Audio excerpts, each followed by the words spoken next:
Gusto mo ba na ikaw lamang ang mamahalin niya buong buhay niya? Malayo o malapit man kayo sa isa't isa. Lalong-lalo na ngayon na hindi okay ang relasyon ninyong dalawa dahil sa palagi na lang kayong nag-aaway at nagtatalo sa isa't isa. Kaya gusto mo na kahit na anong mangyari, ikaw at ikaw lamang ang pagkakamahalin niya buong buhay niya. Gusto mo ba na maging ganito ang mahal mo? Pwes, gawin mo lamang itong ritual na ibabahagi ko sa inyo ngayon. At palagi kong pinapaalala sa inyo na dapat palaging buo ang loob at tiwala niyo sa paggawa nito. Ang gagawin mo lamang, isulat mo sa papel ang pangalan at apelyido ng target ng 3 beses. Dapat alam mo ang kanyang tunay na pangalan. At pagkatapos nito, kumuha ka lamang ng garapon, maliit na garapon na may takip. Dapat clear po ang gagamitin na garapon, babasagin o plastic, basta clear po ito. At pagkatapos ay ilagay mo lamang ang papel na sinulatan mo ng kanyang pangalan. Ilagay ito sa garapon na inihanda mo. Pwede mong tupiin ang papel, pwedeng hindi naman ito tupiin, basta isilid mo lamang ito sa garapon.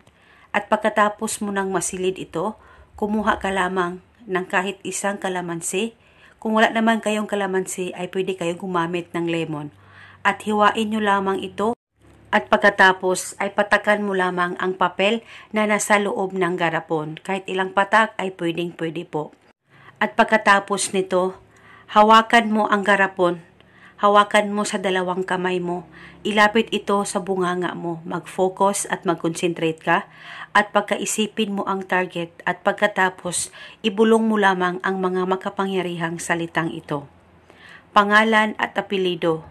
Ako lamang ang pagkakamahalin mo buong buhay mo. Malayo o malapit man tayo sa isa't isa.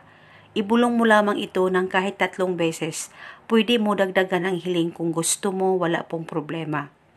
At pagkatapos, pwede mo nang takpan itong garapon at pwedeng hindi takpan, basta depende na po sa inyo at itago ito sa safe na walang makakakita at makakaalam. At itago ito hanggang kailan mo gusto. At hindi na po kailangan pang bulungan ito araw-araw, basta itago mo lamang ito at paniguradong buong buhay niya, ikaw lamang ang pagkakamahalin niya. Pwede mo gawin itong ritual sa kahit na anong araw o oras na gusto mo. At ito muna sa ngayon, maraming salamat po sa panonood. May God bless.